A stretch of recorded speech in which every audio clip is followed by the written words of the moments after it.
I'm the Sheik of Araby. Your love belongs to me.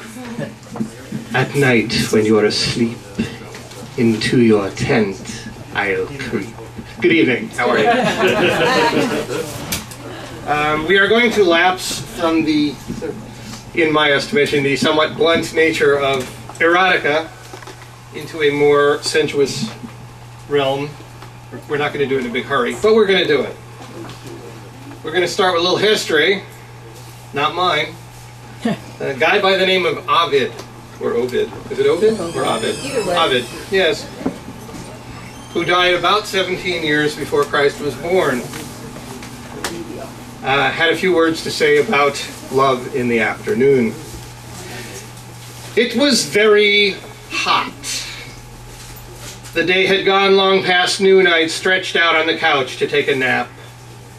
One of the window shutters was closed, one was open. The light was like you'd see in the woods, or the glow of dusk when Phoebus leaves the sky. Or night pales, and day has not yet dawned, a perfect light for girls with too much modesty, where anxious shame can hope to hide away. Oh, look! Here comes Karina in the loose, ungirdled gown, her parting hair framing her gleaming throat, like lovely Ceremanus entering her boudoir. Or fabled Laius, loved by many men. I tore off her gown, not that it mattered being so sheer, and yet she fought to keep the sheer gown on, but since she fought with no great wish for victory, she lost, betraying herself to the enemy. And as she stood before me, her garment all thrown off, I saw a body perfect in every inch. What shoulders, what fine arms I looked on and embraced. What lovely breasts begging to be caressed. How smooth and flat a belly under compact waist. The side view, what a long and youthful thigh. But why go into details? Each point deserved its own praise. I clasped her naked body close to mine. You can fill in the rest. We both lay there, worn out. May all my afternoons turn out this well.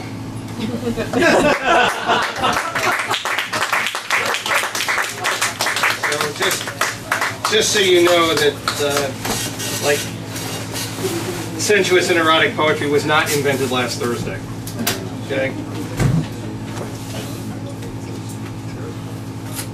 Going back, or moving up a little bit, we come to one of my inspirations, Pablo Neruda, the Chilean poet. He's been gone now must be about 30 years now. Yeah. This is from his book, which I heartily recommend, 100 Love Sonnets.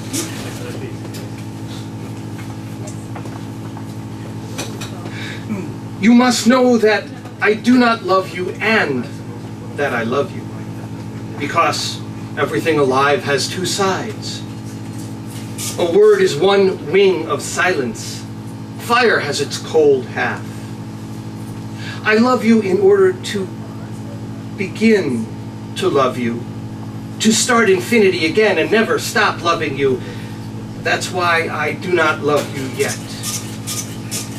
I love you and I do not love you, as if I held keys in my hand to a future of joy, a wretched, muddled fate. My love has two lives. In order to love you, that's why I love you when I do not love you, and also why I love you when I do.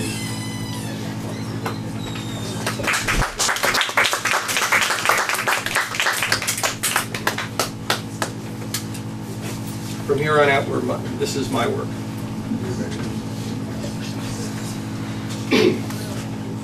I swear to myself, I'll let it ring 3 times. Enough to appear busy or otherwise occupied when you call. I will say hello without the hint of breathless anticipation slipping out cat quick behind the safe and familiar word. I will pretend I didn't walk in nervous circles wearing that dumb half-fleeting smile. that I haven't given rein to my hand each hour, that it would caress the buttons that would bring your voice. I swear to myself I'll let... Hello?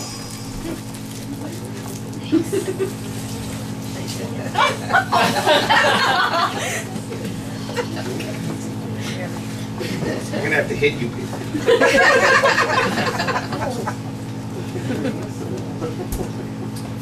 All right. You may have heard things about librarians. They're true. Courting the librarian. Let us romance an unseen world with words that wrap around our pale bones, conjugate our tethered muscles into phrases taught with intimacy, damped with longing. I want to read the poem you are.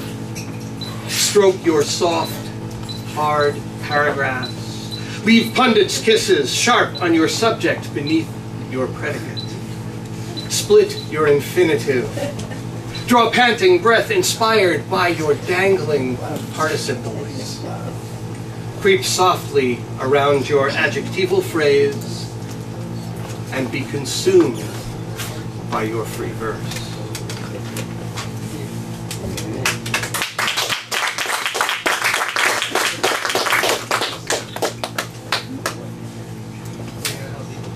This is part of a series called the Touré Cycle. It's a group of poems reaching for a kind of poetic center that I'm working toward, I guess. Dessert. Late in the night, she slices green apples.